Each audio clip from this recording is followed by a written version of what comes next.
प्रिय आगमन, नमस्कार, सत श्री अकाल, आदाब, good morning. Hope all of you are very fine. It gives me immense pleasure to be with you and talk to you my heart, straight from heart to heart. दिल से दिल की बात आपसे करते हुए मुझे बहुत ही अच्छा लगता है. आज मैं आपसे बात करना चाह रहा हूँ, लेकिन उससे पहले एक छोटी सी रिक्वेस्ट करना चाह रहा हूँ आपसे कि आज की टॉक को, आज की बात को हम अपनी पहचान को एक तरफ रख के सुनेंगे. पहचान मतलब हम हिंदू हैं, मुस्लिम हैं, सिख हैं, ईसाई हैं, जो भी हैं, उस पहचान को एक तरफ रख के इंसान बन के आज हम इस बात को सुनेंगे और इस पर थोड़ा सा गौर करेंगे. और बात मैं करूंगा हिंदू कॉन्टेक्स्ट में, लेकिन वो सबको अप्लाई होती, सबको समझनी है. जब हम ईश्वर की बात करते हैं, गॉड कहते हैं, अल्लाह कहते हैं, वाहिगुरु कहते हैं, राम कहते हैं, शिव कहते हैं, व्हाटएवर, हम बात एक ही शक्ति की करते हैं. उस शक्ति की जिसका ना तो कोई स्वरूप है, ना आकार है, ना ही उसकी कोई पहचान है, और फिर भी वो हर एक रचना में रचा हुआ है, रोम रोम में बसा हुआ है. हिंदू उसको रोम रोम में बसे हुए राम कह के याद कर लेते हैं, अलग अलग नाम से हम लोग उसको पूछते हैं या याद करते हैं, या उससे अपनी कनेक्टिविटी को समझने की कोशिश करते हैं. हिंदू उसे शिव के नाम से भी याद करते हैं. शिव का मतलब ही होता है सनातन, जो सबसे पुराना है, जिससे सब कुछ बना है, सब कुछ ऑरिजिनेट हुआ है. उसका जो ऑरिजिनेटर है, द बिगिनर, वो ही शिव है. और शिव की पूजा मंदिरों में की जाती है एक पत्थर को सामने रख के, जिसे हम शिवलिंग कहते हैं. बहुत सारे मजहब इसकी हंसी उड़ाते हैं कि क्या शिव के लिंग की पूजा की जा रही है. यहां पे मैं थोड़ा सा क्लैरिफाई करूंगा कि लिंग का मतलब जो है वो पहचान से है, आइडेंटिटी से है. शिवलिंग मतलब शिव की आइडेंटिटी. हम शिव को पहचान रहे हैं उस पत्थर के रूप में जिसको मंदिर में रखा है, उसकी पूजा करते हैं. अच्छा, हुआ क्या, ये जो प्रथा है बहुत पुरानी है, सदियों पुरानी है, लेकिन बिना समझे हुए हम उसे उसके ऊपर चलते आ रहे हैं. क्या प्रथा है? मंदिर में जाओ, शिव के ऊपर जल चढ़ाओ. क्यों जल चढ़ाते हैं शिव के ऊपर? क्या शिव अग्नि है जिसको शांत करना है? अगर वो अग्नि ही है तो वो है, फिर शांत क्यों करना है?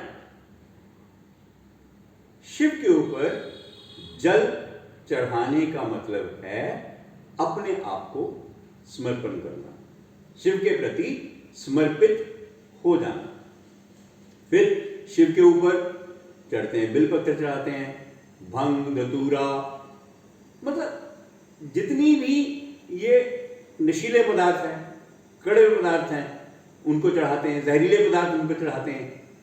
तो लोग मजाक उड़ाते हैं कि शिव शायद भांग के नशे में रहते हैं, भांग के पत्ते जड़ते हैं, तो इसलिए चढ़ाया जाता है. पहली बात तो शिव एक इंसान नहीं है जिन्हें इन सब चीजों की जरूरत पड़े. शिव तो भगवान है, वो तो ईश्वर हैं. हम ईश्वर को शिव के नाम से याद कर रहे हैं, तो फिर उनके ऊपर ये भांग, धतूरा चढ़ाने की क्या जरूरत आ गई? क्यों चढ़ाते हैं हम ये? एक्चुअली ये भांग और धतूरा ये हमारी बुराइयों के प्रतीक हैं कि हे शिव, हे ईश्वर, हे वाहिगुरु, हे अल्लाह, हम अपनी बुराइयां तुझे समर्पित कर रहे हैं. मतलब हमें हमारी जिंदगी को, हमारे जीवन को बुराइयों से मुक्त कर दो. हम पत्ते चढ़ाए आते हैं, लेकिन मन से अपनी बुराइयों को नहीं समर्पित करते, नहीं चढ़ाते. हम प्रसाद चढ़ाना पसंद करते हैं कि बर्फी का प्रसाद लगा दो जी, कड़ाह का प्रसाद लगा दो जी, बतासों का प्रसाद लगा दो जी। वो कोई इंसान थोड़ी है जो उनको प्रसाद चाहिए। मुझे समझ नहीं आता हम मीठा या खाने वाले पदार्थ क्यों चढ़ाते हैं। शायद इसलिए कि हम उनको एक एक जिंदा स्वरूप मान करके उनको समर्पित करते होंगे। ठीक है, श्रद्धा है अपनी अपनी, करो। लेकिन ये भांग धतूरा वगैरह जो हम चढ़ाते हैं, जो बुराइयां को समर्पित करते हैं, इनको करते हुए हमें we have to be present कि हम अपनी बुराइयों को ही ईश्वर आपके चरणों में समर्पित कर रहे हैं, हमें इनसे मुक्त कर दो और हमारे जीवन को शांत, सौम्य, सरल और पवित्र कर दो। हम एक इंसान बन के जी सके, हैवान बन के नहीं। अपनी हैवानियत को उनको समर्पित करके आते उस फॉर्म में। अब यहां पे आया कि बेल पत्र क्यों चढ़ाते हैं। आपने नोट किया कि बेल के 3 पत्ते होते, 3 पत्ते होते, देखा होगा आपने, चढ़ाया होगा या चढ़ाते हुए देखा होगा, या अगर आप हिंदू धारा से नहीं है तो सुना होगा कि बिल के पत्ते उठाते हैं। बिल के पत्ते देखना, पत्ता के देखना बिल के को, उसके 3 शाखाएं होती हैं। अब वो 3 शाखाओं के पीछे मतलब ये है कि आप, जैसे हमने पहले भी जिक्र किया है कि हमारी आइडेंटिटी एक तो फिजिकल आइडेंटिटी है, हमारी बॉडी जो हम दुनिया को नजर आती है, एक हम हैं अपनी कॉन्शियस के फॉर्म में, अपने अंदर अपनी कॉन्शियस के फॉर्म में बसे हुए वो हम हैं, और तीसरी वो शक्ति जो हमें जिंदा रखे हुए है वो है ईश्वर का अंशिक स्वरूप जो हमारे अंदर विराजमान है आत्मा बन के। तो हम अपने तीनों फॉर्म्स को ईश्वर को समर्पित कर रहे हैं। हे ईश्वर, हे वाहिगुरु, हे अल्लाह, हे गॉड, हे शिव, मैं अपने शरीर को भी, तन को भी, अपने आप को भी, स्वयं को भी और मेरे में बसने वाले आपको भी आपके समर्पित करता हूं। हमारा प्रणाम स्वीकार करो, हमें स्वीकार करो, हमें अपने जैसा बनने की शक्ति दो, ताकि हम अपनी कॉन्शियस को क्लीन करके, साफ करके, फिर उतना शुद्ध और उतने रोशनीमय हो सकें जितने के आप हैं, ताकि हमारी अंतिम यात्रा आपके साथ संभव हो सके। हम आपके साथ ही अपने इस शरीर को और इस दुनिया को, इस मृत्यु लोक को त्याग कर आपके साथ ही सफर कर सकें और आप में समा सकें और आपके साथ एक हो सकें। जरूरी है, जैसे पहले जिक्र हमने किया है कि हमारी कॉन्शियस जो है वो हम खुद ही उसको मैला करते हैं, धूमिल करते हैं, और हम चाहते हैं कि हम जैसे हैं वैसे ईश्वर अपने में समा ले, वो संभव ही नहीं है। एक अशुद्ध जल शुद्ध जल में कभी नहीं मिल सकता। शुद्ध जल में मिलेगा तो जल ही रहेगा, अशुद्ध जल अगर शुद्ध जल में मिलेगा तो शुद्ध जल भी अशुद्ध हो जाएगा, जो कि कॉस्मिक एनर्जी नहीं चाहती। इसीलिए हम पुनर्जन्म में भटकते रहते हैं कि हमारी कॉन्शियसनेस फिर से साफ सुथरी हो सके, क्लीन हो सके और हम इस काबिल बन सकें कि हम शिव में समा सकें। अब बिल के 3 पत्ते एक तो हमारी 3 फॉर्म्स को रिप्रेजेंट करते हैं, और ये हमारी मेंटल स्थिति या हमारे सोच के 3 डिफरेंट एंगल्स को भी रिप्रेजेंट करते हैं। ये थोड़ी सी डीप बात मैं आपसे शेयर करने लगा हूं। अब इसको सिर्फ सुनने के लिए मत सुनना, समझने के लिए सुनना।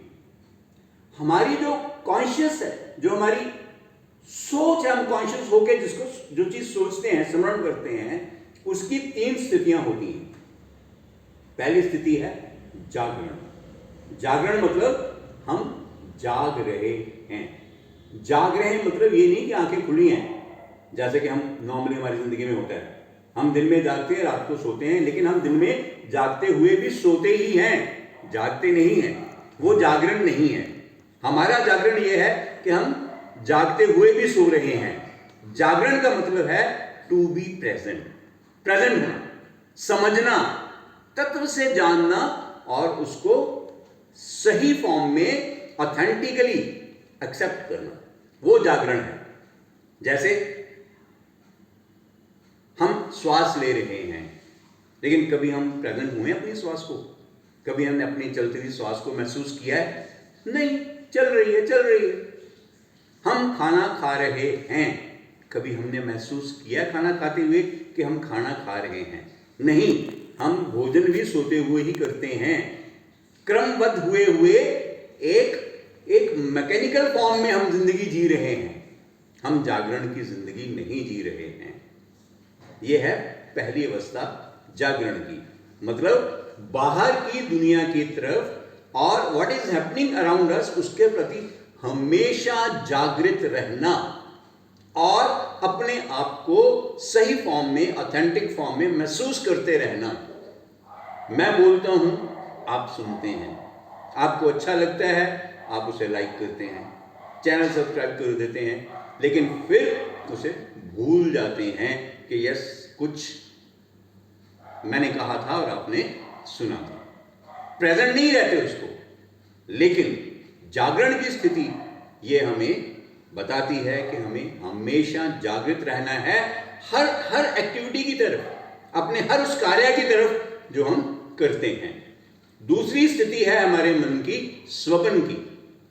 स्वप्न मैंने हम दुनिया से सो गए, दुनिया से सो गए, लेकिन हम बाहर की दुनिया से तो डिस्कनेक्ट हो गए हैं, अपने विचारों की दुनिया से अब भी कनेक्टेड हैं।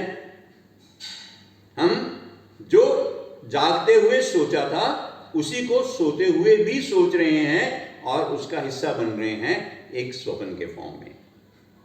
ठीक है ना? अंदर के प्रति, सच्चाई के प्रति जागृत अभी भी नहीं हुए हम।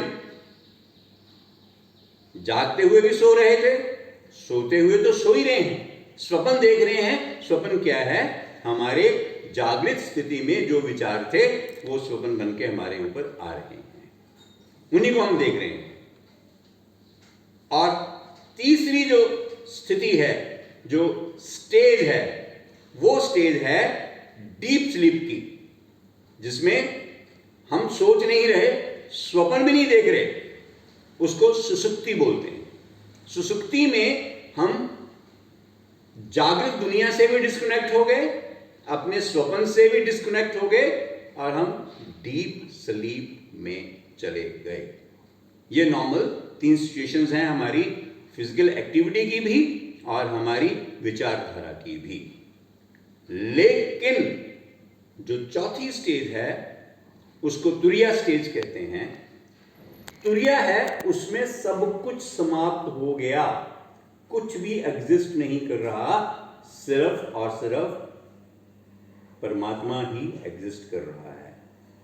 ईश्वर is there, God is there, Allah is there, Waheguru is there, you are there but you cease to exist. That's the तुरिया, तू ही रहा। तुरिया is the distorted form of तू ही रहा, मतलब और सब कुछ समाप्त हो गया, कुछ नहीं है, ईश्वर ही है। देखो, एग्जिस्ट तो हम भी कर रहे हैं, हमारे विचार भी कर रहे हैं और ईश्वर भी कर रहा है, लेकिन हम अपने आप को भी आइडेंटिफाई ईश्वर से कर रहे हैं, अपने विचारों को भी आइडेंटिफाई ईश्वर से कर रहे हैं और ईश्वर को तो ईश्वर से आइडेंटिफाई कर ही रहे हैं, मतलब वो ही है, तू ही रहा। तुरिया, तुरिया में हम जागते हुए भी जागरण में नहीं हैं, हम सोते हुए भी स्वप्न में नहीं हैं, हम सुषुप्ति में भी नहीं हैं, हम उसी में समाये हुए हैं और हमेशा उसी की रजा में, उसी के साथ आइडेंटिफाई करते हुए जी रहे हैं। वो स्टेज है तुरिया। अब पहली 3 स्टेजेस जो हैं, जागरण, स्वप्न और सुषुप्ति, ये तीनों स्टेजेस जो हैं वो बेलपत्र के 3 जो शाखाएं हैं वो इन्हें रिप्रेजेंट करती हैं। बेलपत्र को चढ़ाने का मतलब है कि हे शिव, हे ईश्वर, मैं अपनी जागृत स्थिति को, अपनी स्वप्न अवस्था को और अपनी सुषुप्ति को आपके प्रति समर्पित कर रहा हूं। इन्हें आप संभालिए और मुझे तुरिया में ही रहने दीजिए। मुझे हमेशा आप स्मरण रहें और हमेशा मैं अपने आप को आपके साथ आइडेंटिफाई करता रहूं। मेरे भाई लोगों, मेरे बहनों, मेरी बच्चियों, अगर आपको ये चीज समझ आ गई तो समझो आपको जिंदगी का सार समझ आ गया। देखो, मैं एक कोशिश कर रहा हूँ। मैं पहले बता चुका हूँ कि मैं कोई बाबा नहीं हूँ, मैं कोई गुरु नहीं हूँ। मैं आपका ही एक भाई हूँ, आप जैसा ही हूँ। हाँ, आप मुझे कैप्टन कह सकते हो, लीडर कह सकते हो, जो कि मैं आपको एक रास्ता बताने की कोशिश कर रहा हूँ। देखना आपने स्वयं है, चलना आपने स्वयं है, सफर आपका है, जिंदगी आपकी है, हशर आपका है। मैं सिर्फ आपको गाइड कर सकता हूँ, समझा सकता हूँ और निवेदन करता हूँ कि कही हुई हर बात को पॉजिटिवली लेकर उसको सिर्फ सुनिए नहीं, उसको समझिए, उस पर चलिए, उसे अपने ज़िंदगी का हिस्सा बनाइए और ईश्वर आपको सद्बुद्धि, सद्भावना, सद्जीवन और इतनी शक्ति दे कि आप अपने जीवन उपरांत के लक्ष्य को भी प्राप्त कर सकें, आप मोक्ष को प्राप्त कर सकें, आप निर्वाण को प्राप्त कर सकें, आप परम शांति को प्राप्त कर सकें। इसी आशीर्वाद के साथ, इसी निवेदन के साथ आज की टॉक बस इतनी। Good bye, God bless you, be blessed.